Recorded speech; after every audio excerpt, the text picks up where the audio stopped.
And we are recording. Okay, so what's up, everybody? Team leaders, coaches, operating principals out there. My name is Jake Dixon, and I am the founder of The Locker Room. And I'm joined today by the one and only, many of you know who she is, Jennifer Taylor. And I'm going to have her introduce herself here in just a minute, just in case you don't know her. But today is April 7th, 2020. We're going to timestamp this bad boy because we are in a moment in history right now amongst this whole coronavirus thing. So my thoughts, my prayers are with you. Continue to practice safe things like the government's telling us to do, and we'll get through this. We will get through this. And what a great opportunity for us as leaders to rise above the noise and show up for our people in a time when they need it the most, right? We're not about just being a fair weather fan. We're here to show up as a leader, not only in the good times, but also in times of adversity, when there's a lot of uncertainty out there, especially if you turn on the news, right? And so the inspiration behind us putting together this course for all of you is because JT and I, Jennifer Taylor, have had this unique perspective. So I'll share mine real quick, and then I'll let her share hers with you. Is that fair? All right, cool. So being the founder of The Locker Room, if you don't know what The Locker Room is, we started back in August of 2016, technically. So I was a team leader for 3 years prior to becoming a Keller Williams productivity coach. And during that transition period, when I left the TL role to become a PC, I attended this little class called ESO, Expansion Systems Orientation. And I'm sitting there listening to what all these mega agents and superstars are doing, and I'm like, what if I could create an expansion platform for productivity coaches? And so that's where the vision of this was born. And in my first year, I knew that I had to have some sort of proof of concept, some sort of street cred, if you will, because here I am, fresh off being a TL. I've never done any formal coaching before, other than just meeting with the top 20%, right? And so we dedicated that first year to documenting systems with that vision in mind, and making sure we had a set of deliverables in the event that it actually worked. So fast forward a year later, when I'm in Fort Mill, South Carolina, and we had produced over $1 million of company dollar my very first year. We built the program from absolute scratch. They never had a PC program before me, and I didn't know what I didn't know. Apparently that was really good. So within 6 months, we became one of the best and top productivity coaching programs out there. And like I said, the proof is in the pudding. That first year, we closed 623 homes as a productivity coaching program. And that generated, like I said, over $1 million of company dollar, which is pretty incredible, I guess. And we were able to duplicate that the next year and even the following year while I was still a PC inside of that office. And so I'm here to share with you not only my own experiences, but also the perspective I've gained, because starting in July 2017, we officially expanded The Locker Room into our very first location outside of Raleigh, North Carolina. Ever since then, in the last 2.5 years, we have worked with over 150 Keller Williams market centers by providing The Locker Room services to support the coaches. Now, how that relates to today, because if you're an owner, you're an investor, you're a team leader, we know that profitability and retention and growth and productivity are the 4 pillars that makes your market centers go round, right? And so we're going to use today to speak direct. We're going to be real. We're going to share our experiences with you, because I don't feel it's talked about enough how team leaders and operating principals and leadership of market centers should best support their PCs. That makes sense? So we're going to give you from the lens of a PC, but also the lens of having been in leadership roles like many of you as well, and just have your permission to speak candidly and openly and honestly around what we see, so you guys can take it from here and know how to go best support the coaches inside of your offices. So that is my intention for you, and we've got 6 things outlined that JT and I are going to be bouncing back and forth on. So Jennifer, I'll finally be quiet here. Would you mind sharing a little bit about your background so everybody knows who you are, and then we'll get started with the content? Yeah, sure. Hi, everyone. Thanks, Jake. Thanks for inviting me to come along and write this course with you and share. So Jake and I have somewhat parallel experiences with inside of Keller Williams.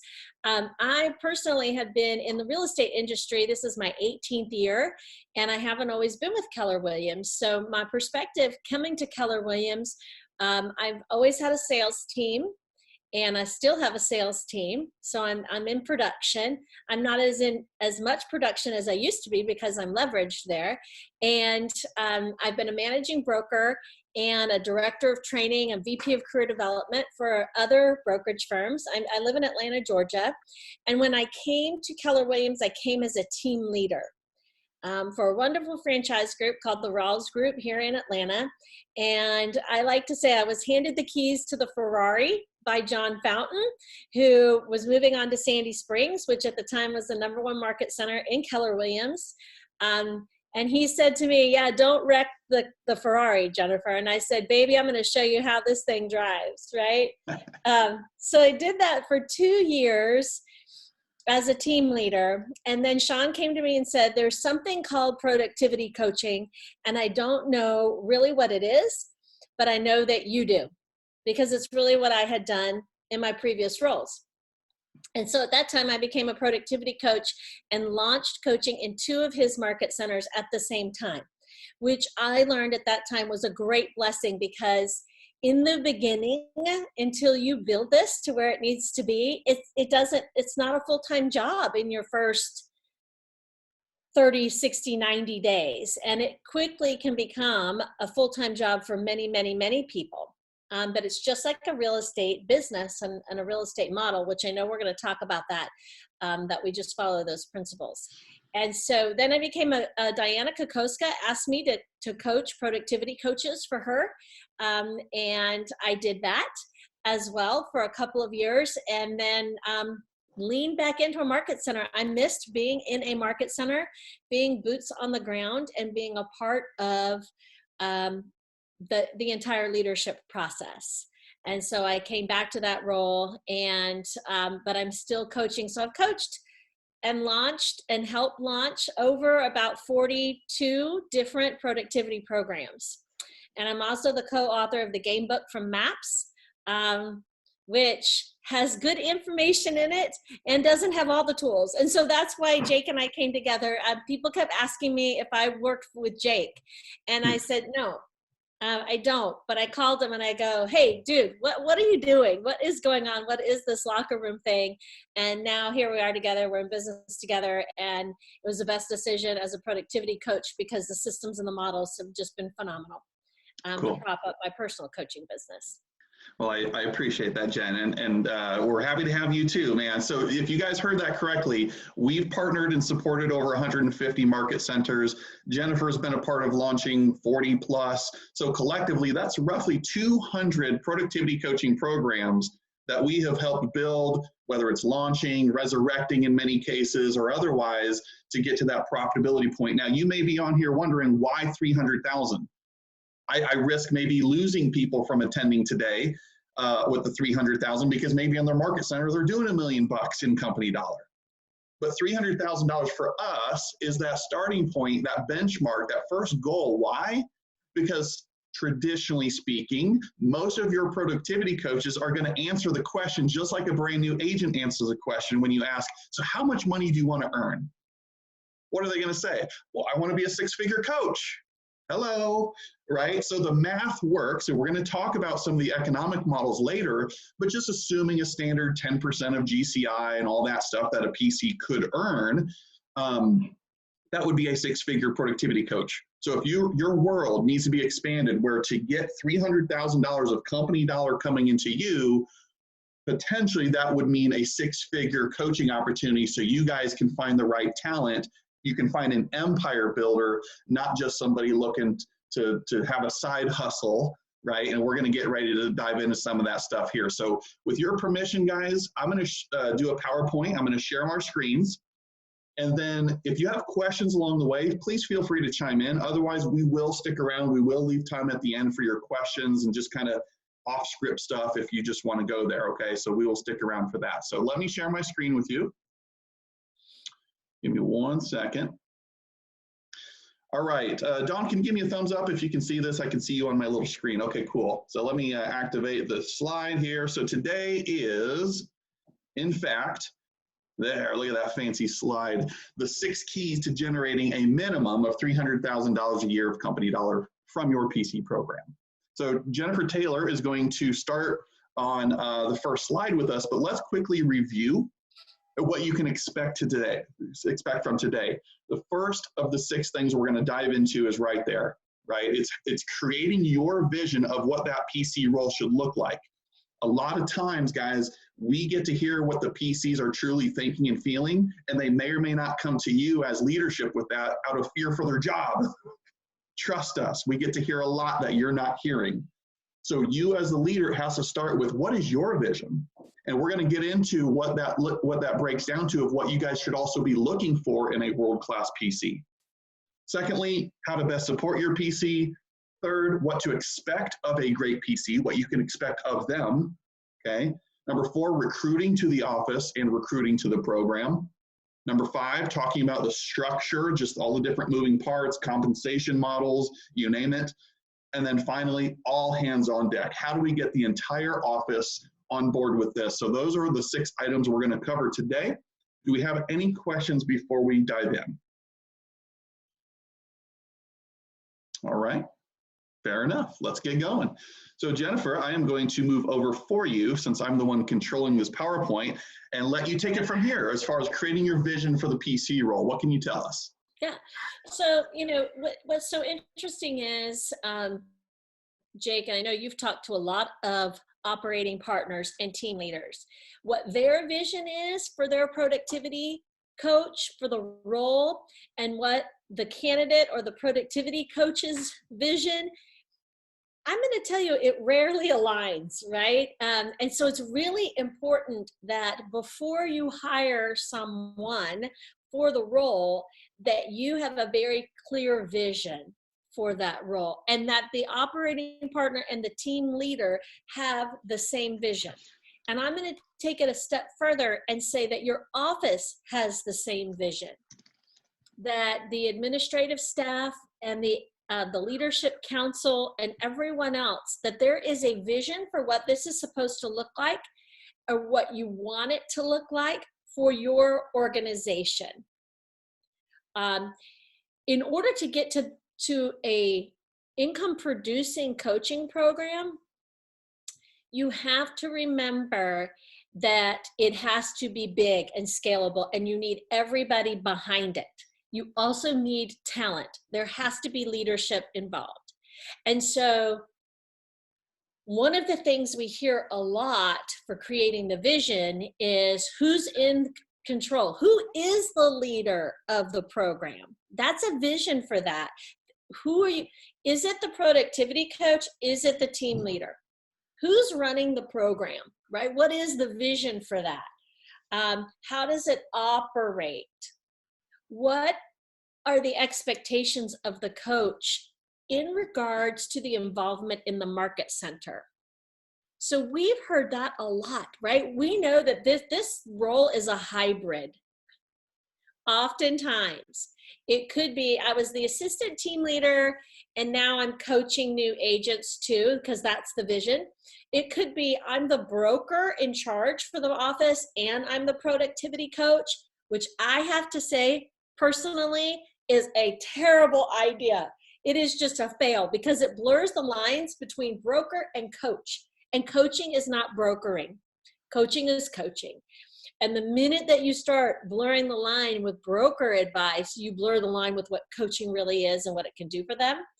And I've been a broker for 15 years. I've been the broker in charge, the principal broker of brokerage firms, and it's not the same role. And so I would always defer to the broker as a productivity coach and make it very clear that I'm not playing that role here. That's really, really important. And OPs and team leaders, you want to do that. You want this broker to be the PC and the PC to be the broker. I'm here to tell you, it's not a great idea. Hire somebody else to do the broker piece. And I think it gets blurred, and Jake chime in with me on this, but it gets blurred from a compliance standpoint, because we want the productivity coach, because they're in the middle of the transactions oftentimes with the coach, with the agent, and they're coaching them through, that we want the productivity coach to check box and make sure that the files and the transaction is compliant. Yeah, I would just echo that real quick, Jen. I don't mean to cut you off, but you called my name, so I get to speak. It's like a debate. Yeah. No, guys, don't miss this point. What she's saying is spot on. It is absolute truth. I would strongly advise you. I get that there's market centers of all sizes, all different profitability. And if sometimes people have to carry more than one title to make the thing run, I'm sensitive to that. And yet, if you're in a position, absolutely 1,000,000%, you need to separate the two roles, because the PC role oftentimes is just looked at as a glorified trainer or a professional advice giver, or an extension of that broker, managing broker role, whatever your state calls that person who deals with the compliance and contracts. They have got to be two different things. Like she's saying, if you're muddying the waters, you're not winning the mind share of your agents. They're going to get, your coach is going to get all those knock, knock, you got a minute. Can you help me fill out this contract or addendum or explain what this means? And you're cutting the broker off at the knees, because I'm not going to be the one sitting next to that person if I give them bad advice in real estate jail. It's the broker who's going to be doing that. And so you got to be very careful of that. Yes, we're here to help. I'm not just going to be a jerk and deflect them. I will walk them down the aisle and say, here's our broker. You two need to talk, because here's what I focus on. And I'll get all that in here in a minute. Well, I think that's really important to know what role you play. And so here has always been the script that has worked well. When it comes to language, I'm your go-to. When it comes to contracts, the broker is your go-to. And just stay out of it. However, many coaches come into coaching via training. And so our knee-jerk reaction is be helpful, and I also have to be knowledgeable. And that is true, but we don't need to actually be the source, right? I mean, we need to direct them in the place where they need to go.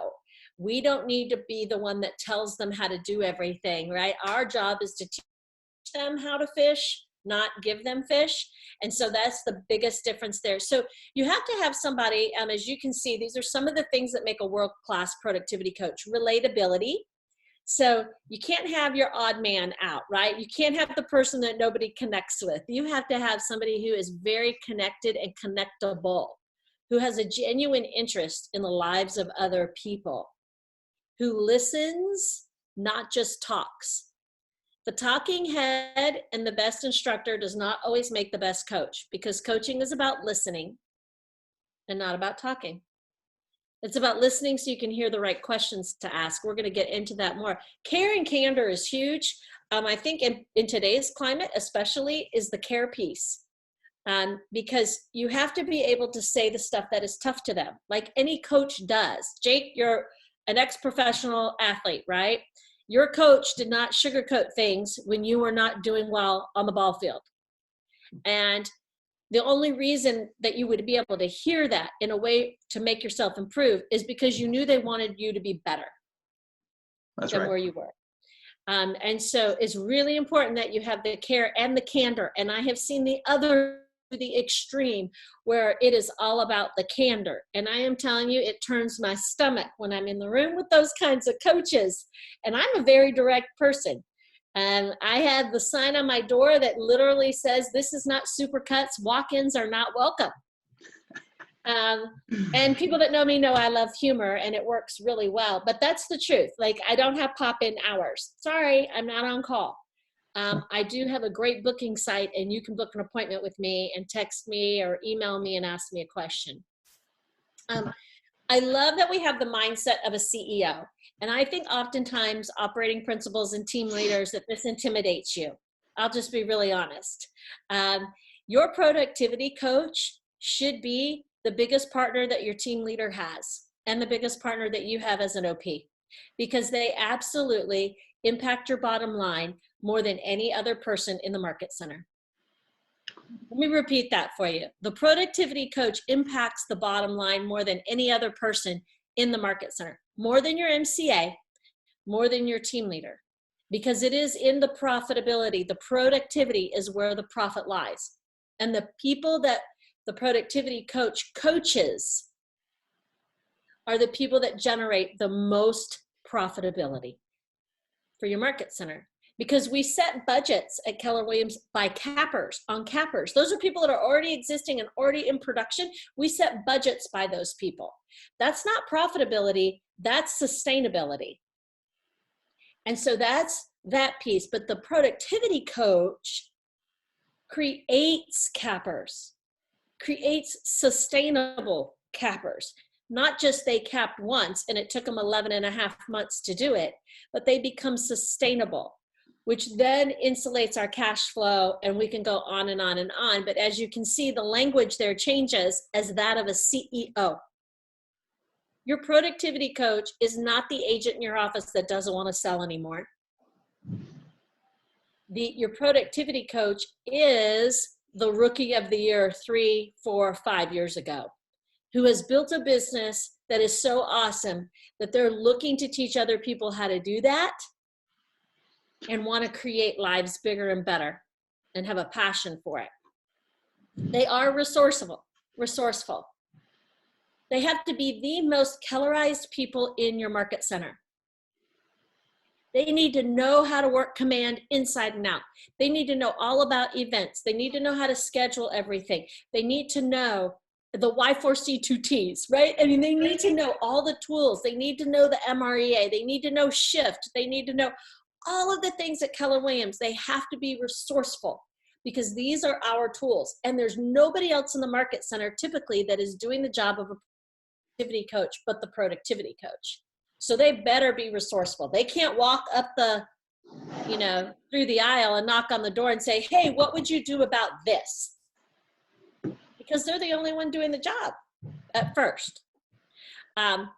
Coachable and a team player.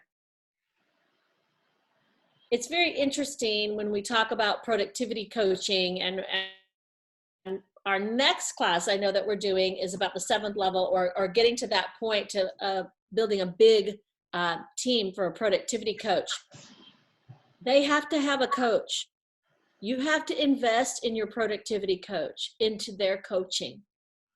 They need to have somebody who's teaching them skill and that's coaching them. And unless you are a skilled coach, team leader, or OP, that's not you.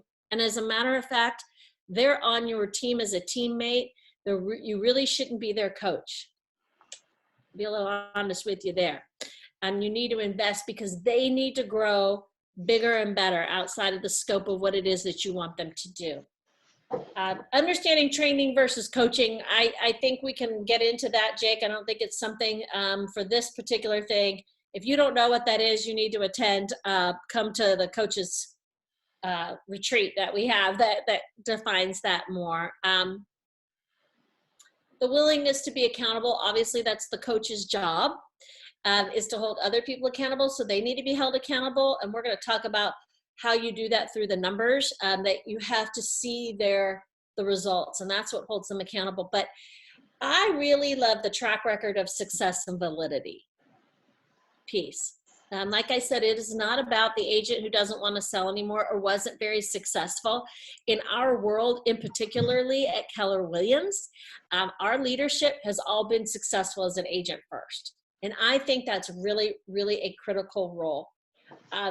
Some folks don't like to have their productivity coach still in production. And I think because those coaches don't understand how to do that.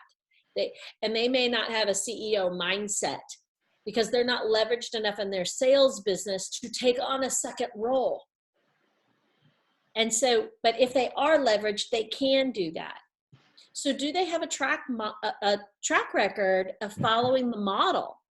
Do they follow the models and systems of Keller Williams? If they're coaching for Keller Williams, they should be following the models and systems, not creating their own models and systems, but following the models of Keller Williams. That's really an important piece of that. And it does create validity. I don't know how many of you would have been interested in learning from Jake and I today if we had never been in the role, because that just becomes theory. And theory is awesome. But what's more awesome is people who have actually done it. because then there is validity in that, and there's systematic approaches to that, and that becomes doable and scalable. And then the speed of implementation with consistency. Jake, jump in on this one if you want to. When you're launching a productivity program, if you're launching or relaunching or taking your program to the next level, speed of implementation is key. I have said it many times before, and I'll just be transparent with you. It irritates me to have productivity coaches be coaching other people or telling them how they do it when they coach 5, 6, 7, 8 people. That's not a program. And there is a difference between being a coach and running a coaching program. And you have to scale up fast and furious. It's getting to 40 people as fast as humanly possible in your program that then allows you to be systematic and make an impact. You won't get to 300,000 in company dollar with 8 people, because the odds are you're not going to have enough closings and enough money to generate that. And it's just kind of a side gig.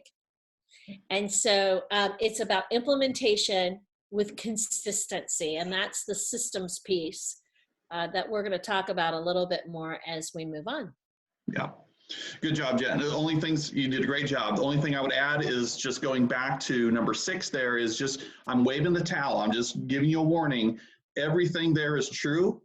And yet I have seen a lot of leadership put people in the PC role only because they had this big experience with running a successful team or sales business. And by default, we think that now automatically they become a great coach. Ask Bill Belichick how many NFL games he's played. Okay. And so yes, track record and everything she said matters. It's not the only deciding factor though, right? They need to know what you risk. In other words, is you putting in that rock star salesperson into a coaching role. All of a sudden now they become a professional advice giver. They're injecting their own biases of what worked for them, just telling people what to do. That is not coaching. Right. And we don't need to play semantics. I don't play games with words, but you got to be very aware of that, leaders, to make sure that it's all of this, especially the relatability piece, in my opinion. And one thing she didn't spend too much time on that we'll get into much more here, I am obsessively passionate with driving the bullet point number 3 home to all of you. If you're live or watching the replay of this, this is not a new agent coaching program. You got to get that out of your heads. Stop using that language during your recruiting sessions. This is a coaching program in your office, period, end of story. If you just think or refer to it as only for brand new agents or those lesser experienced ones up to 3 transactions, you're missing the point. Well, you'll never get to 300, right? You'll never get to the 300. So no. That's not what this is. The vision has to be bigger and better and better. And you have to know what your vision is. And there needs to be a vision, because new agent training, I'm glad you brought that up. That is not a vision. No, it's not to delegate, get this off my plate, and those agents are going to get taken care of. If you're running a world-class program, what are those middle agents, that soft, messy middle? Yes, I'm including cappers into that equation. If they're not MAPs or something else, they're not getting coaching. And it's time to take a stance for them and get behind your PC program. So yes, I said it, even cappers are participating in it, because everybody else will grow into the conversation we create around them. Clap. Okay. Especially because of those cappers in some markets, right? Capping is 5, 6, 7, 8, 9 transactions.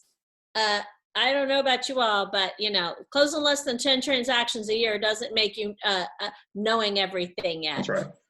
That's right. All right. I'm going to move on to number 2 here.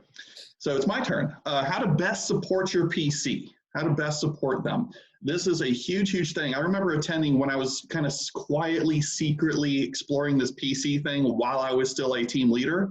I remember going to a family reunion breakout session, and they had 4 or 5 PCs up on the panel. And one person from the crowd at the very end, you know how they do it, asked the question, what's the number one thing that a PC should look for when taking an opportunity? Unanimously, I'm not making this up, unanimously, every single person on that panel said alignment with your leadership team.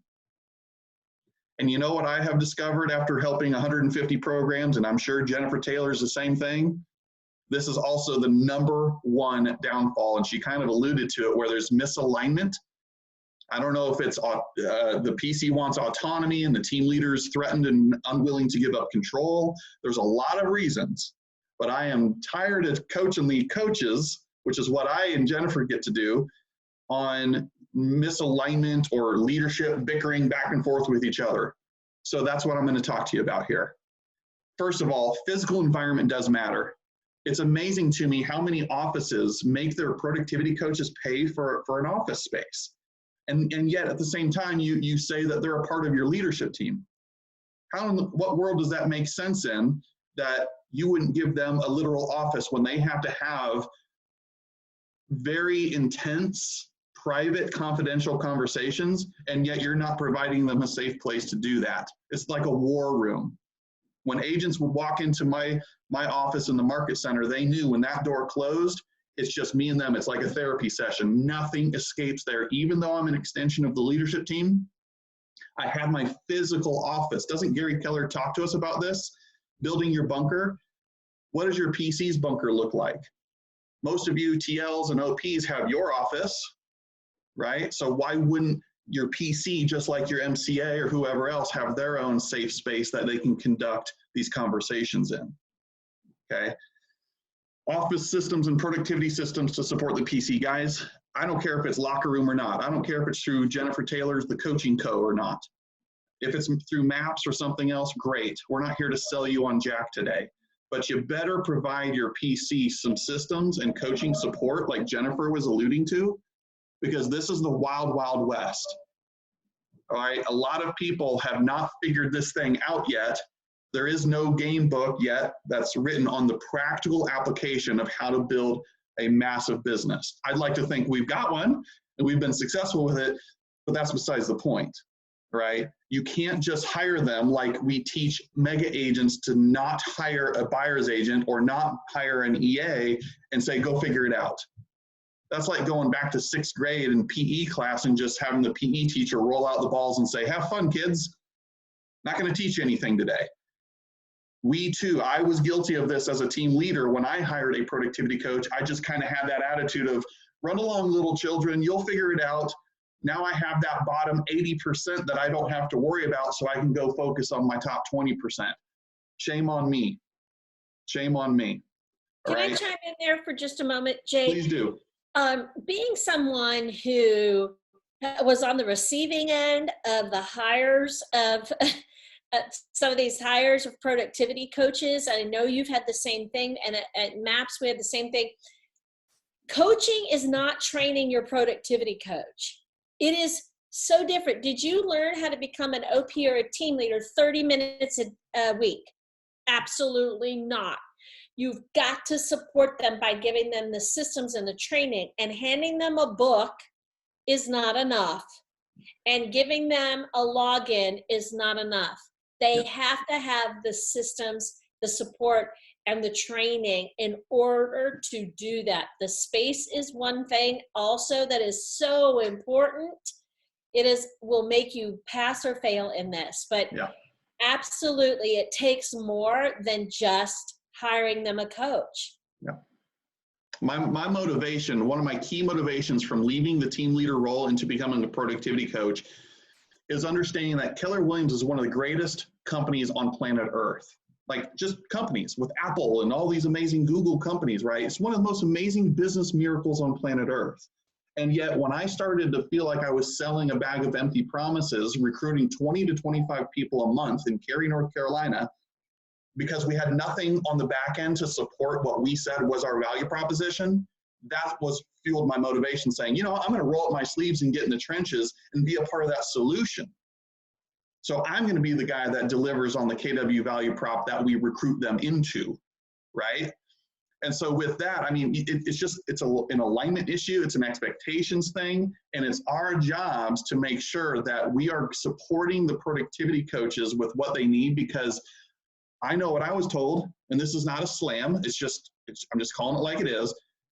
I cannot tell you how many, probably 100 times I've heard, buy the game book and get a MAPS coach. And all of a sudden, that's the solution. MAPS is amazing. There's some incredible coaches there, and I have all the respect in the world. And yet that's just not the practical advice, in my opinion, to buy a $500 thing when we're supposed to be leading with revenue, not expenses. There's got to be more to it. We owe them more than that to it. And so anyway, that's my piece on that. I do believe accountability is of utmost importance. I mean, they're coaches, for God's sakes. If they can't handle a care and candor and direct conversation, they got no business being a coach. And you must respect the autonomy. Probably a lot of these successful people are going to come to you when they need something. They're going to ask, and you should be there for them, but they also want their autonomy. I know that was true for me. I know that was true for Jennifer, and so many of our top productivity coaches that are in our ecosystem really value their autonomy. And when leadership starts overseeing, or because recruiting numbers are suffering, now all of a sudden we go poke holes and try to find who's at fault. That's going to really upset some talent that you otherwise had in this role, and they will leave you. I love you enough that I will be willing to say that. All right. So you got to separate the two. Autonomy balanced with, yes, of course, accountability. We still have to lead and hold them up to the standards and inspect what we expect. But I think sometimes they get lost in the shuffle there. Now, one big thing I want to speak to is, and this is kind of interwoven throughout this entire course today, specifically the last topic, is that bullet point. What would that look like? Just humor me, team leaders, OPs, humor me. What would that look like if your entire staff, I'm talking from your DFI all the way down to your ALC, had this all hands on deck approach the same way they act when Bold is coming into town? You know what I'm talking about. I see that world so clearly in my mind that what if we treated this PC program 24/7, 365, it's a gold mine to helping the people that we have an obligation to serve, and we got as jacked up, crazy excited about that as we do when Bold's coming into town, because we know we got to fill butts in the seats or else. Come on. Why? I will not understand it until that happens in every single market center across the world of Keller Williams. Treat it with the same intensity, treat it with the same all hands on deck approach, and watch what happens to your culture, watch what happens to your productivity, your growth, your retention, all the factors because of that one thing. And it just doesn't happen out there. A lot of DFIs and MCAs and heck, even team leaders have no clue what the PC program even does, have no clue what the productivity and standards and all the moving parts of it even consist of. So this should absolutely take up portions of your weekly staff meetings, your daily stand-up meetings, or whatever it is you do. We gotta treat it with that level of high regard as we do with things like Bold. Jen, I know you want to jump in there. I do, because I'll be really frank. Listen, your productivity coach could and can make more money than your team leader. And that is very uncomfortable oftentimes for the ego. And therefore, it may prevent there to be a partnership in place. Because oftentimes, and I'm a former team leader, right? We're team leaders, okay, right? We have egos, and the ego says, I want to be the top dog. And so therefore, I can't allow you to be equal to me. Yep. But it is so critical, because it is that relationship. It is the associate leadership council. It is the staff, everybody moving in the same way. And I work in that environment, and it's phenomenal when it works. Everybody wins. Everybody wins. And the minute the team leader can get the heck out of the way and let the productivity coach be the productivity coach, team leaders and OPs, you'll make more money than you ever imagined, which means that you can change more lives and do things differently. Yeah, so I am so passionate about that. Same here. A lot of your a lot of your bonuses rather are on profitability, not to mention your profit share. Okay, yes.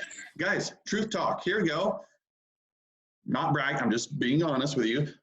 I was a TL for 3 years. The most I ever made as a struggling TL was just right around that six-figure mark, okay? First year as a productivity coach, I earned $350,000. So I tripled my own thing just through the performance and success of other people. And so what JT's talking about here is correct. It's a checkup from the neck up. I remember distinctly John Davis said a good PC should out-earn the team leader. But we just don't have the comfy salary and everything that goes along with it. But if that's upsetting to you, I would ask you to revisit the law of the lid in John Maxwell's 21 Irrefutable Laws of Leadership. You might want to go back and read that first lid, or first law rather, and get the heck out of the way. I told you we're going to keep it real today. Yeah. So I have one more thing, just very quickly on the clarity of responsibilities, and we're going to talk about this on another slide. I think it's actually next, so it's a good segue for Jennifer Taylor here. But guys, this is truly what I believe. I really do. I set the expectation with every single agent. Here's what I do, and here's what I don't do. First meeting I had with them. Okay, there's a laundry list of items. I won't bore you with that today. However, let me speak to this. Part of what I tell them is I am not your tech trainer.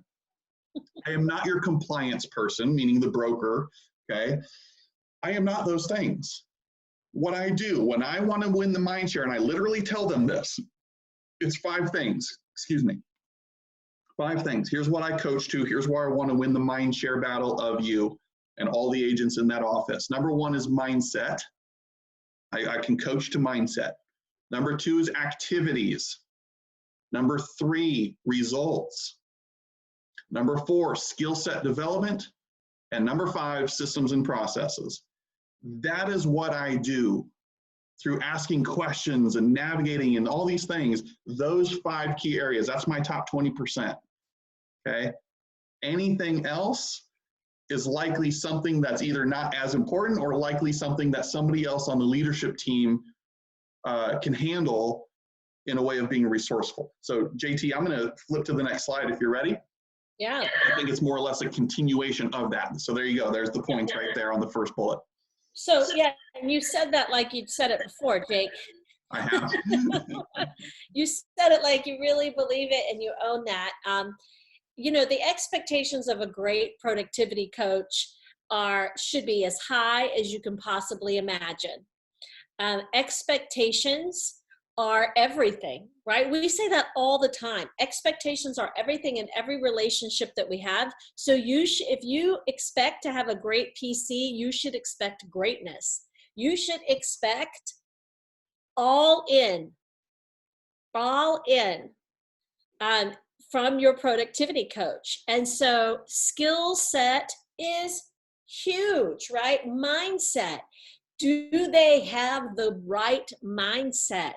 Are you digging deep? First of all, are you putting your productivity coach through career visioning? Are you going all the way through with these candidates? Or is it someone that you just kind of know that you're like filling a need with? Take it all the way. Turn over every rock to figure out who this person is and how they function, and then support them and get them with that. So mindset, results, the skill set, systems and processes, they should be the in all of those things. That when you need assistance as an OP or a team leader, that you would go to these coaches and ask them about these things. And the systems and processes, I have to tell you, this is probably where most productivity coach programs fail inside of a market center, is the systems and processes. Because we focus in on the mindset, which is great, but I see even the mindset as a slippery slope, right? And because we are productivity coaches, we're production coaches. And our job is to drive production and have results and lead with the activities. And being very skillful coaches and growing as a coach. What are we reading? Where are we learning? How are we developing? How do we protect our mindsets and bringing that in? But it is the systems and the processes that seem to slip through the cracks of a productivity coach. They need to have systems and processes and create those and help others create their systems and processes. And so that has to be a real key thing. I may be a little biased because I I do like the tools that the locker room offers. It has taken, I've been running productivity programs for about 6 years when I came in touch with the locker room and seeing what Jake had created. And this is by no means to sell you anything. I'm just trying to stress the importance of systems and processes. My team and I have a coaching staff and team. We put it through the paces, and what we saw was it would take us 5 years to create what was sitting there.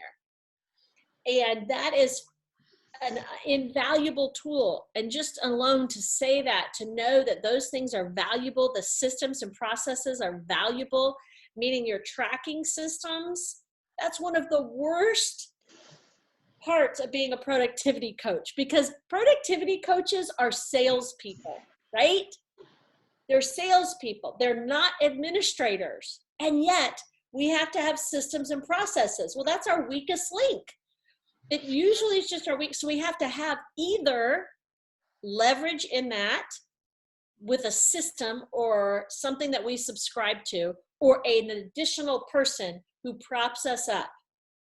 So that's having an administrator or a systems coach, support by the market center. I mean, all of those things actually.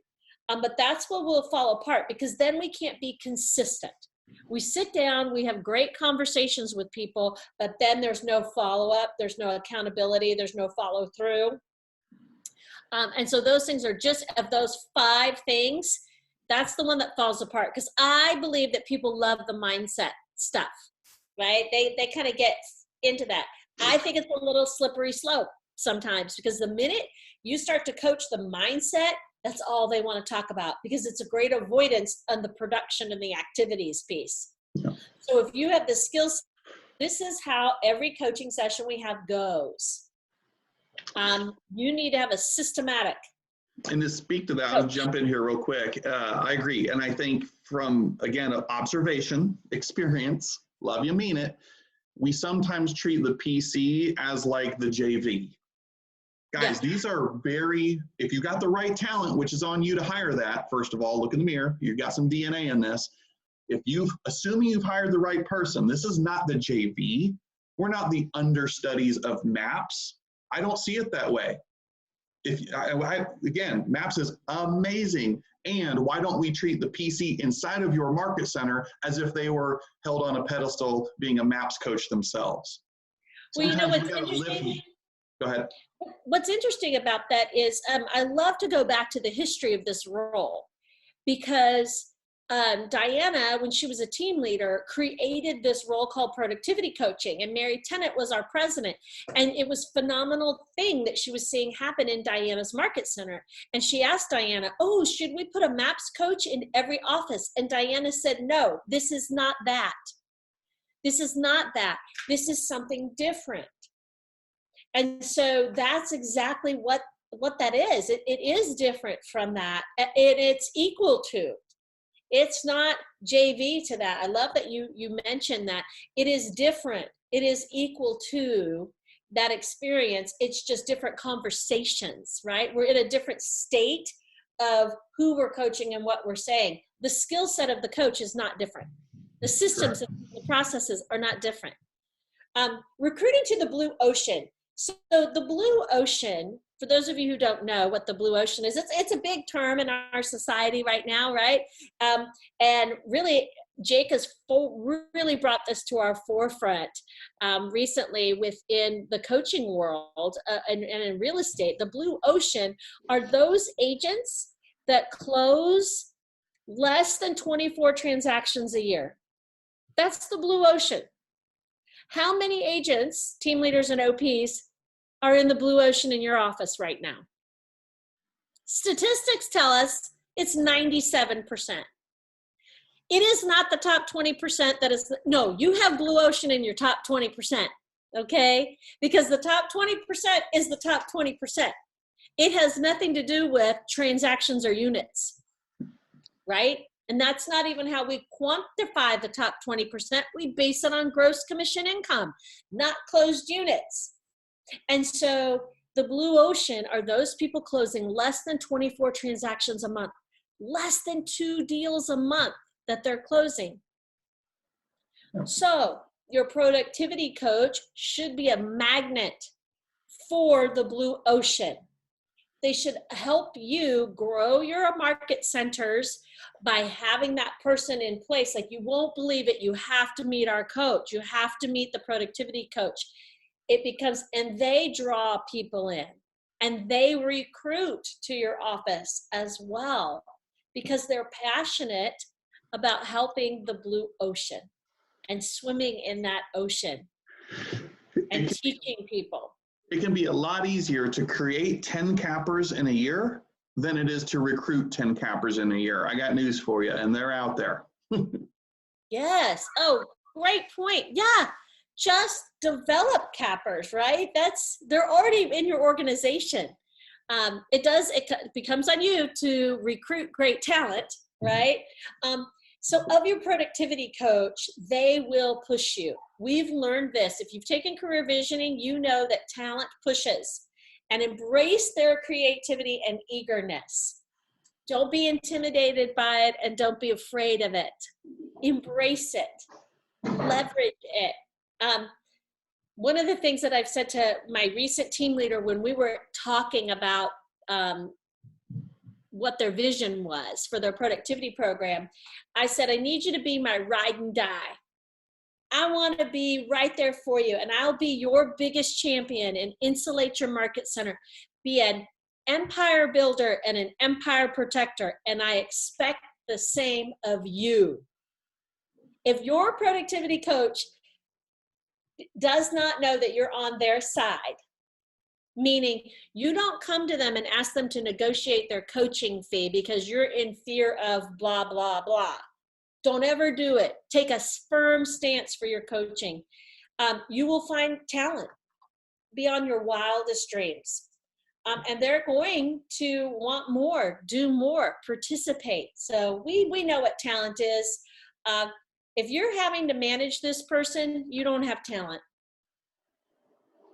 The minute you start becoming the productivity coach, you need to get rid of the person that's in the role, right? It's just like being a mega agent who, when you start taking tasks back from your administrator, it's time to let go of the administrator. Accountability and coachable, and high-level communication. I want to talk about these sort of hand in hand, but the coachable and the accountability piece. Team leaders, hear me, hear me, hear me. You have to have a set day and time every single week that you're meeting with your productivity coach. Do not let it go by. They are your number one, your most important business partner. Next to the MCA, they are your most important business partner because they deal with the 80%. They deal with the 80. Your job is the top 20%. Theirs is the 80%. And so please have a set day, a set time, and don't you ever cancel on them. It's the worst. Oh, you're doing good. Oh, you're doing great. No, because talent needs you and desires you and wants the accountability. And they need to share their story with you, and they need a really high-level partner. And if you've got a great coach, they'll coach you too. Yeah, I'd like to add to that too. From a personal experience, and I won't name names, but I love this person to death. And in the same breath, as a PC, I think I had I'm not exaggerating, 2 appointments. It was supposed to be every Friday, meet with my TL, but I think I ended up having 2 because they just did not end up becoming a priority. Not because of my time blocking, it was on the other end. And I remember feeling, even though we were just crushing it, but I remember feeling, even amongst that, do they care? Like, I guess I should appreciate this because I'm getting the autonomy I wanted, and yet I still wish I could have 30 minutes to mastermind or have this person hold me accountable. Like, I wanted that, like you're saying, Jennifer. Yeah. And that was a very real experience I never forgot. And I mean, we did it anyways, but what you're saying is absolutely true. It has to be, and that improves the buy-in from the staff and the ALC when you're connected and you're meeting regularly. and they've got you for that. Because remember, nobody else is doing the team leader role in the market center, and nobody else is doing the PC role until they have a staff, but they're still the head coach, right? And so it's a very, very critical role. We don't have two OPs, we don't have two team leaders unless we're in a huge, huge market center. And so that is a critical piece. And the level of communication. So you have to hear from them, see them, and know what's going on at all times. If you have a great productivity coach, you will know what's happening in the coaching department. You will know because they will want to tell their story. They will post it everywhere. I remember when I first became a productivity coach, and on my very first call, and that I had done with a MAPS, they used to do a weekly free call. I don't even know if that happens anymore with productivity coaches. And I was on there and said, what would you advise? First weekend. Here was the defining question. I'd like perk your ears open, OPs and team leaders, and walk through your market center and ask yourself this.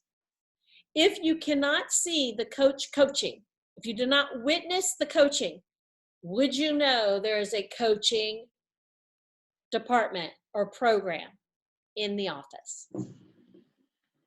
That's high-level communication. There should be a shadow of a doubt.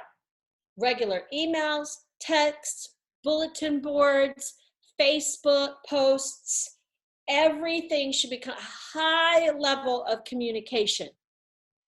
It is key, because if they're not communicating with you or the rest of the market center, how well of a job do you think they're communicating with the people that they coach? And so that's walk through your offices today and say, do I see coaching? If I don't see somebody coaching, how are they communicating that?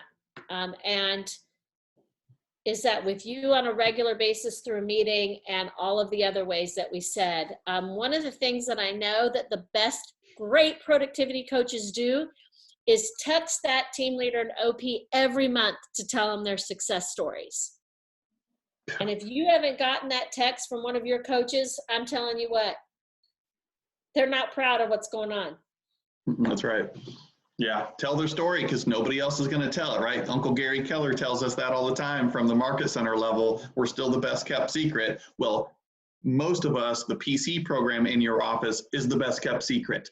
And your growth and retention, all that has possibly stunted because we're not telling the story of how you guys just manufacture productive agents. And this is the place where people come when they are serious about running a real estate business, not just being good at selling houses. So, and on the other hand of that, with the communication, agents should never be wondering when and where their coach is. They should know exactly how to book an appointment, a one-on-one coaching session with a coach. When does group coaching happening? How do I plug into coaching? And that is communication as well. And so if you've got a great communicator, you'll know that your 80% your blue ocean is being taken care of. Yeah. It's your retention. A great PC is your retention secret sauce. Yeah, that's right. All right, I'm going to pick up the pace a little bit here just for time, JT. But guys, this is a big topic. Recruiting to the office and recruiting to the program. I mean, holy cow, either one of us could have talked about this one. We just chose to divide and conquer. But both of us being former team leaders, you've heard it already, recruiting to the blue ocean, which is the 97% of NAR, that's a fact, who sell 24 or fewer homes per year. In other words, only 3% of the National Association of Realtors, 43,000 agents roughly, sell 25 or more homes a year. Hello, opportunity should be what that screams. So I've recruited hundreds of people. Probably some of you on here watching this have done far more than I have, but I am proud of the fact that my last year in the Carolinas region as a TL, I had a 2.5 to 1 conversion ratio. I think I was number one in our region at that time. So that was pretty exciting, but sorry, my dog is down here. Here's what I want to not miss. So we can focus on recruiting. I know where our heads go when we think about recruiting, and it typically goes to non-Keller Williams associates. the greatest gold mine, the greatest opportunity for all of you right now to have the biggest immediate impact is to re-recruit your own agents. And I know this is nothing new. If you've been a team leader or are one, typically speaking, in your first 30 days, that's what you're supposed to do if you're a brand new TL. You're supposed to re-recruit your own agents before here comes this Jake guy thinking he's all hot stuff, and before he even gets to know me, he's out there trying to recruit 10 people a month. Slow down, bucko. We got to slow down on the front end to speed up on the back end, right? So your PCs, with your help and guidance and accountability, should absolutely make it a priority to re-recruit your own agents first. There's gobs of stuff, you guys. I've got a whole recruiting series on this stuff of specific reports that your MCA can pull up, certain reports in the KWRI ones that you can pull from the back end to be able to see, like the top-down report, most recent transaction period report, all of these things, not to mention broker metrics, okay, to be able to have high-level intentional conversations with these agents about their business. And what do I do next if they're not going to take my phone call? I have the MCA print out the report, which shows everybody on the roster and next to them who their sponsor was. Now it's time for Jake to go play tattletale and go call the sponsor of that agent saying, hey, I'm having a hard time getting a hold of Sally Sue. I see that you were her sponsor. Help me help you. Let me go make you some profit share, as long as you'll help champion the PC program and make sure that she gets engaged. You guys seeing the connection there? So clearly, guys, I mean, we could spend all day about recruiting and giving tips and tricks and all that. That's a different day, different topic. But some of the low-hanging fruit is giving your PC access to the broker metrics so they can target those $500,000 to $2 million producers, or whatever your market might look like for that, quarter cappers to cappers. Let them loose, let them have fun. But don't just say, here you go, have a good time. You've received the training, they haven't. So you got to work with your PC and give them some scripts, give them some of those dialogues and objection handlers that you're ready for, so they can pass that person off to you for the appointments and closing, all right? Co-op agents, right now, especially for those who have a PC program functioning, man, I don't know what it is. If you've got 10, 15, 20, 50 closings a month coming out of the PC program, let alone the market center, this is a massive opportunity. Your MCA or whoever might be responsible should note all of the co-op agents on the transactions that are closing in your market center. And what does that call sound like? Well, first of all, it's a quality assurance call. Ring, ring. Hey, agent, Jake Dixon here. I'm a local business coach in Wisconsin, whatever. And the reason I'm calling you today is because I see you had a recent closing at 123 Main Street with the agent, Sally Sue, that I personally coach. You have a couple of minutes for me to ask you a few questions about that recent transaction. Sure. Great. Hey, what did Sally Sue do really well during that deal with you? Blah, blah, blah, blah, blah. Awesome. If there was a training that Sally Sue could benefit from your perspective, so we can continue to sharpen her skill set for an even better transaction next time, what would that be? What area of opportunity can I help her with? Blah, blah, blah, blah, blah. Great, yada, yada, thank you so much. Hey, by the way, real quick before I let you go, just curious, I love to study the minds of successful agents like yourself who take great pride in service, because Sally Sue's been over here raving about you. So I'm just curious, what are your 2020 goals? Awesome. How are you on a scale of 1 to 10 currently pacing towards achieving those goals? Gotcha. Is there anyone right now that's specifically vested in your interest helping you achieve those goals?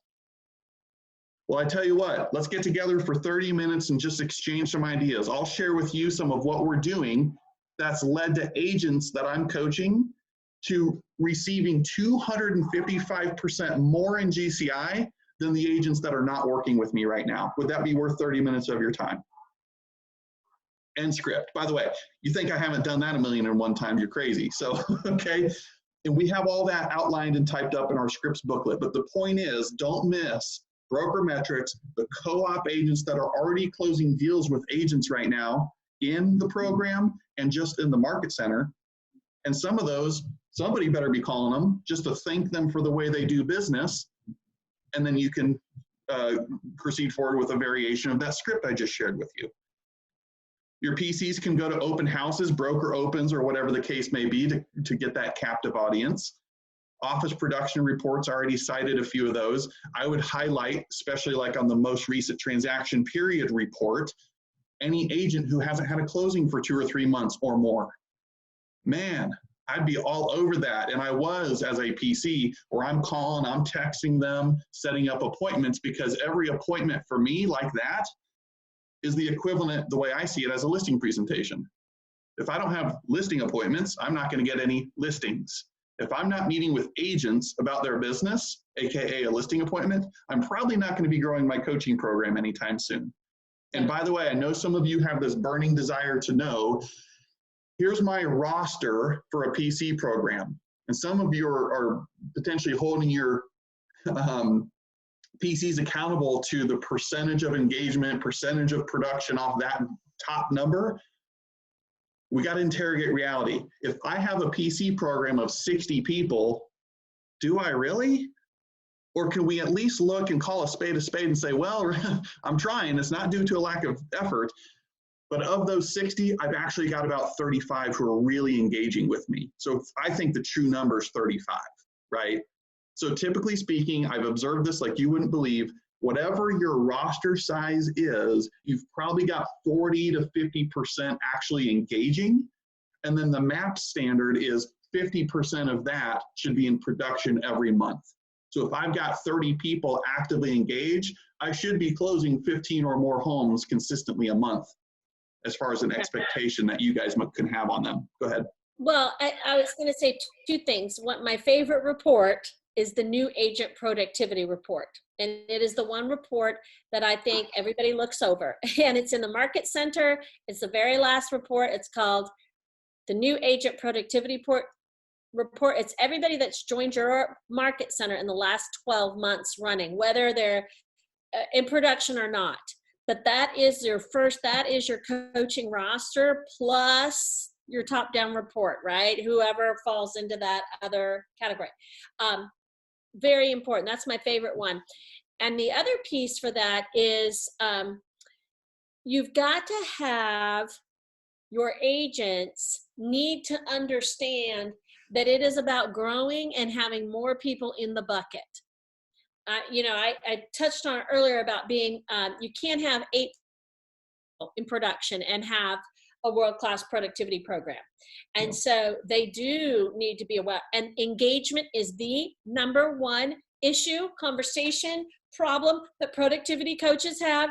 Everything I've ever been to about productivity, they want to know how to get people engaged. And let me tell you what it is. It's picking up the darn phone and caring and engaging and asking people how they're doing and inviting them and booking appointments because they just want to be asked out, right? You know why there's a wallflower at the dance? Because nobody asked her to dance.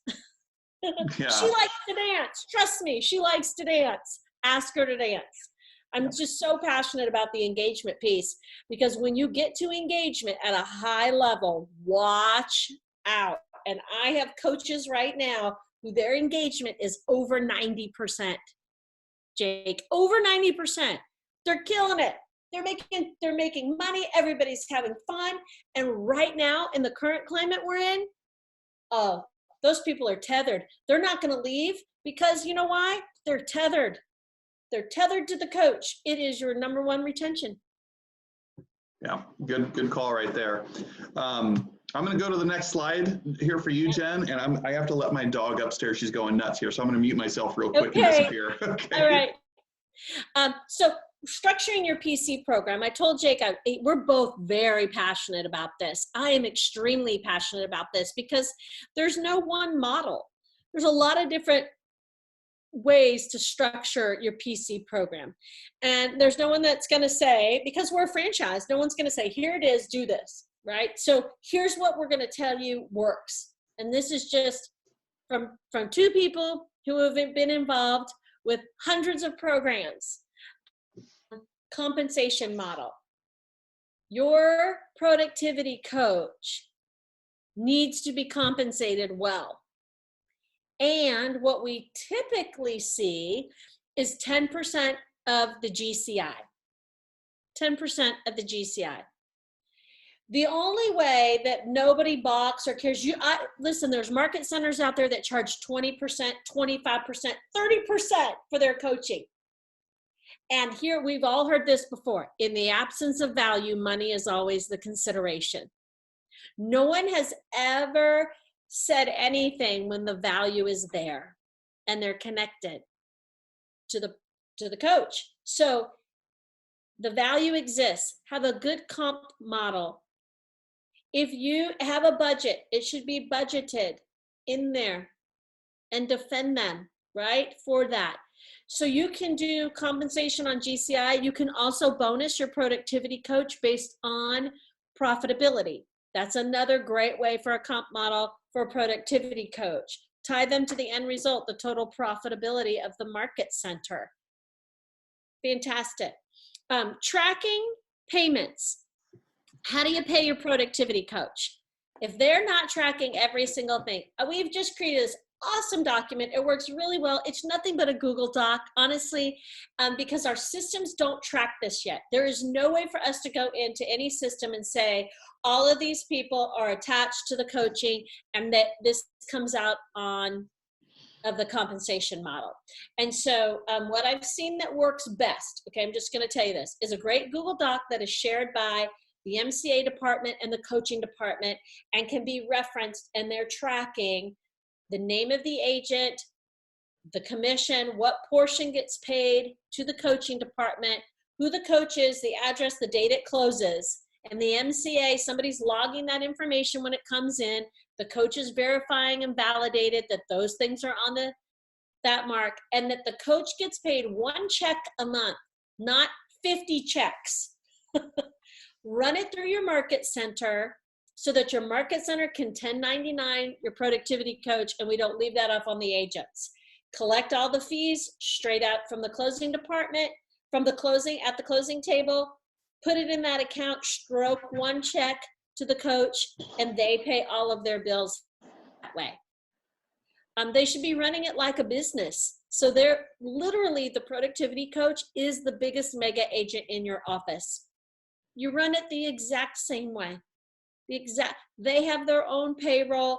They pay for their own training. They get all of those things. And maybe you give them a stipend. Maybe you give them things like, if you expect them to go to family reunion, mega camp, and any of those things, you should be paying for them to attend those classes, because they borderline between running it like a business and being staff and being present. And so anytime that you have the expectation of somebody being present, build it in as a budgetary item for them, whatever that may be. What do you provide for your PC? We've just talked about that. Provide them with a budget. If you have a CEO, they'll budget out everything that they need. You know, obviously the space, you know, a lot of people get in there and want to do a reduced cap. I'm going to compensate you with a reduced cap because I expect you to do this. Oh, baloney. Pay them for the work that they're doing. If you want to give them a reduced cap, because that only comes into play when their coaching is taking away from their sales business and you want to retain talent. Otherwise, a reduced cap doesn't mean anything. And you're hearing it from a full capper with the team that pays, you know, mini half caps. So if their compensation is high enough, that's sales business. That doesn't even affect coaching. Can I add something on that? Sorry. Do it. Yeah. And I might be overstepping here, but sorry, not sorry. It just drives me nuts. That ever stopped you in the past? No, I don't care. It just drives me crazy when I hear that productivity coaches are paying company dollar off of their productivity coaching fee. Oh. You're double dipping. You've already taken your 30% off the deal, and now you're getting another 30% off of the PC's income. It does not rest right with me. I personally believe the 10% or however they're getting paid off the GCI is that. They don't pay company dollar off of that. No, because they're not paid as a referral fee. They're paid as a consulting fee. It's totally, totally different. They don't pay it. That's sales business versus a coaching. It's totally different. We just don't do that. That's not cool. That is totally taking advantage.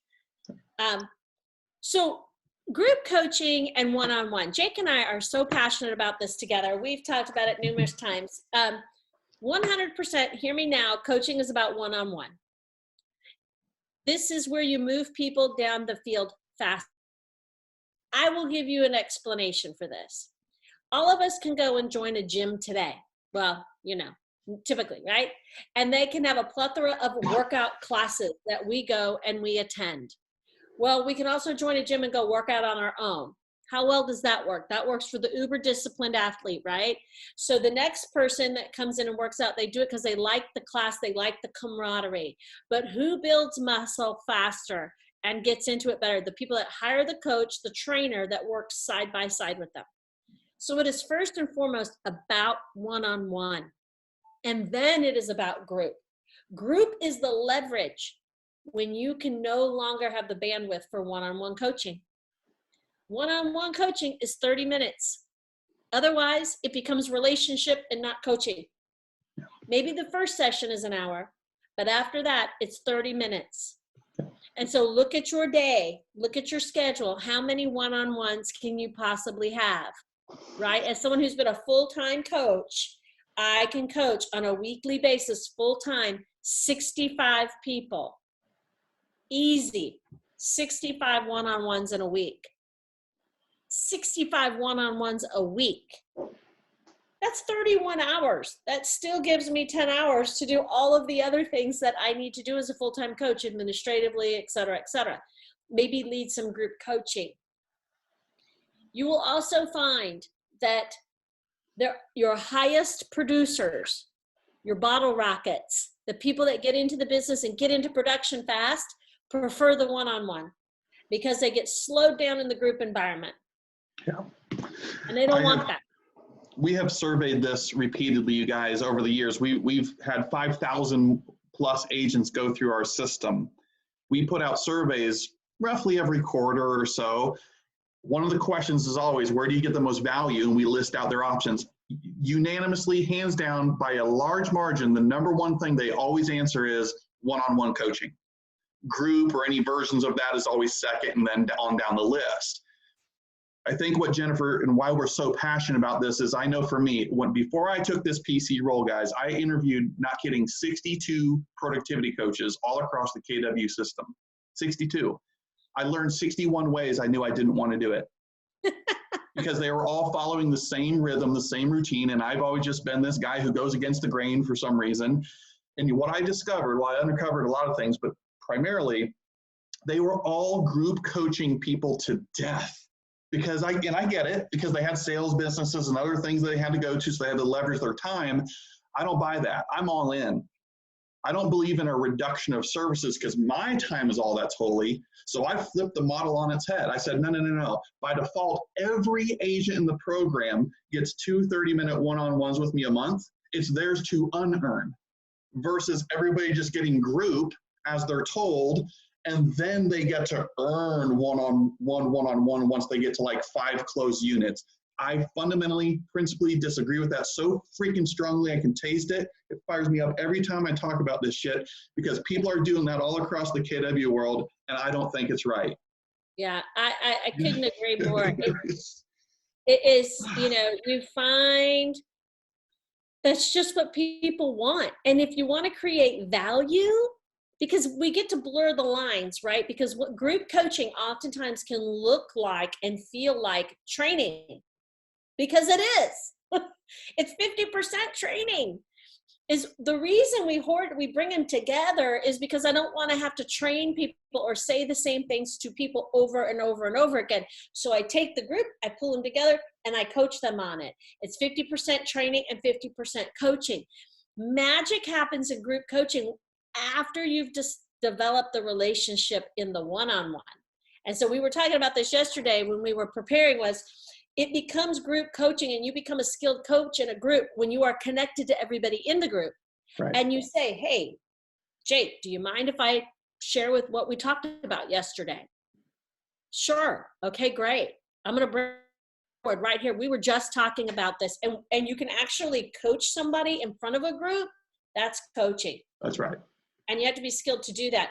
Script practice and lead generation, those have to be in place in your program. It is not just about one-on-one coaching. We actually have to teach people how to script practice and teach them how to lead generate. And that's called facilitating. So we don't really coach script practice. We don't really coach lead generation. We facilitate the activity. We facilitate the activity by having it be on the training calendar as a set thing that happens. And so hear me, please. Stop scheduling classes before 11 o'clock in your market centers.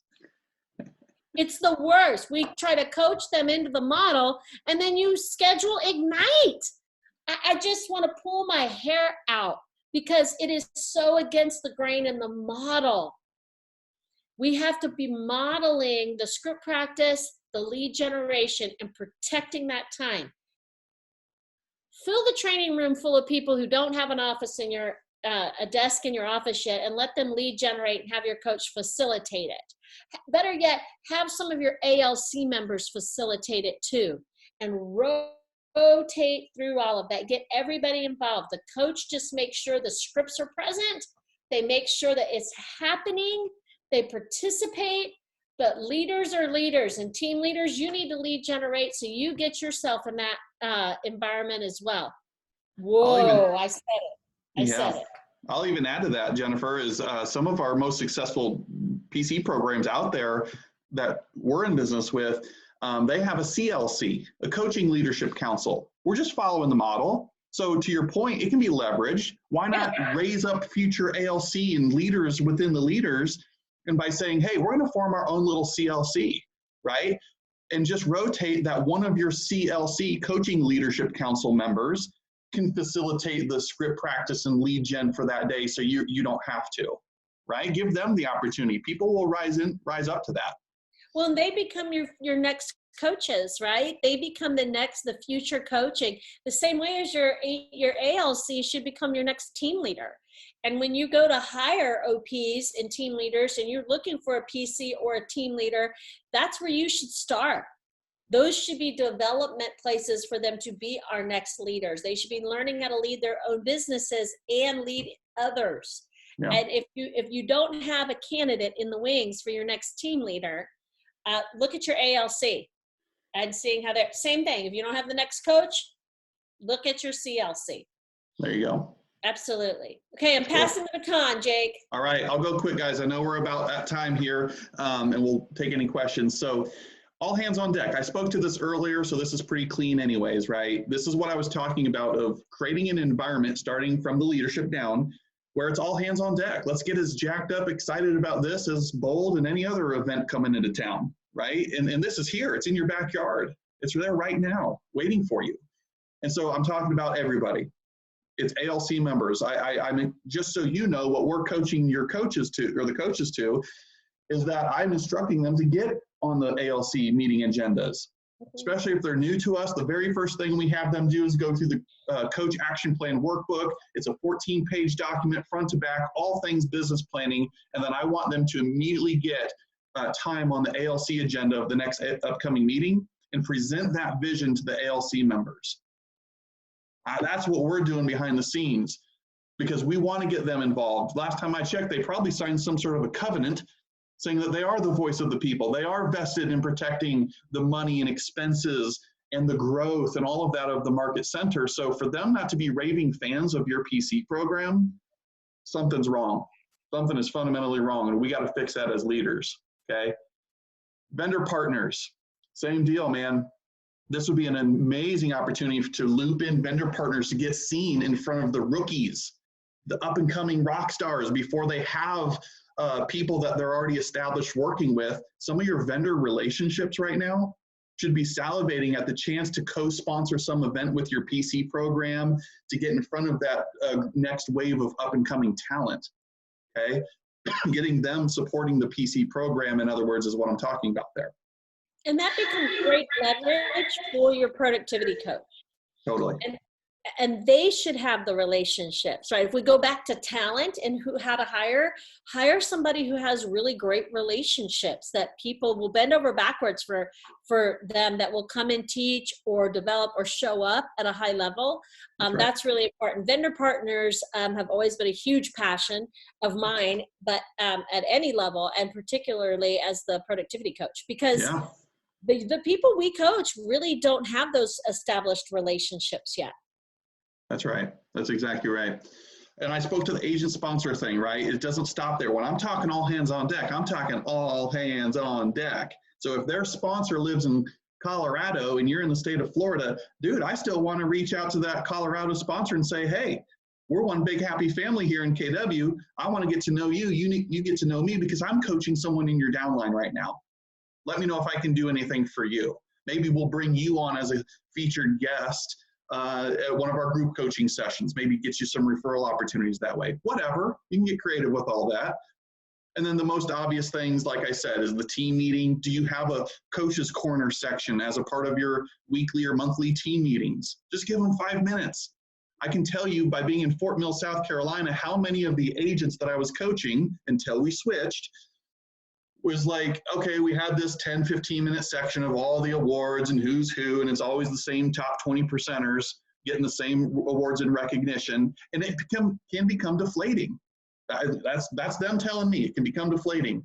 So I inserted my little happy butt into there and had my own little version of awards. We get to celebrate people who are my 20% that currently represent the 80%. You know what I'm saying? Okay. We're going to have our time to recognize first listings, first closings, whatever it is, so they see their name up on a board. Might seem silly to some of you, but people work insanely hard for recognition. They will often work harder for recognition than they will even a paycheck. Okay. So there's no doubt on that. We had, I can't take credit for this because Cindy Carfrey told me this years and years ago when I was her MAPS coach. She had the Fat Penguin Award, and I thought it was awesome. And so we have the Fat Penguin Award now, and because that's what we do, we rip off and duplicate, right? It's Keller Williams, and we just share. I'm telling you what, they get the Fat Penguin. It's a stuffed penguin, right? It's 9 inches and it's fat and fuzzy, and they get it presented at a team meeting, and we play the happy foot music, and they're able to walk down and get they want that penguin more than they want the paycheck. It's unbelievable. And then we have shirts that have a penguin on it, and on the back it says, ask me about the fat penguin. I mean, we're living the penguin. And it is so true that, I love that. people love the recognition. It just reinforces all the hard work. Well, and that's huge. I mean, people want to be a part of something greater than themselves. And one of the attacks from people trying to recruit people away from you right now is that they could feel like they're a number and we don't care about, like, anything could be further from the truth, but that's what they're saying, right? A lot of times when they're trying to poach our agents. And so to create that culture within a culture, JT talked about it earlier. I'm a big proponent personally that I don't even use the word program. This is not a PC program to me. This is a productivity coaching team. And when your coach can take a group of individuals who have their own individual goals and they're so wrapped up in themselves, and that's just what we do, but now I can take them and create a team with a shared mission, a shared common vision, a shared set of goals that we're all marching towards together, knowing that if we hit that, everyone will have then hit their own individual goals as a piece of it. Watch what happens. You create a culture. What Jennifer just did there is she created a culture within the culture, a freaking penguin, for God's sakes. And yet, look what that's doing, and they're on fire, not to be only a part of that program and giving people a sense of FOMO, fear of missing out, but the production and follows, because we know the direct correlation between engagement and production is real. I've tracked it for 3 consecutive years. It's no manipulation of anything. The agents in my program who are actively engaged earn 255% more in GCI than those who are not. Fact. And I did silly stuff, not that crazy with a penguin, but I did my own silly stuff because people wanted to be a part of it. It wasn't I'm have to, or it's mandatory for what. It wasn't even like that. it meant something to be a part of the program because we treated it like a team, and a team has its own subset of culture within it. So guys, with that, I'll just go here. If you have questions, we'd love to hear your takeaways. I know this was a lot and we kept you here for a good solid hour and a half, but thank you for being here, and we'll open it up to just share your ahas with us or any questions that you've got. Actually, I'll stop sharing so we can see everybody. I'm going to stop recording.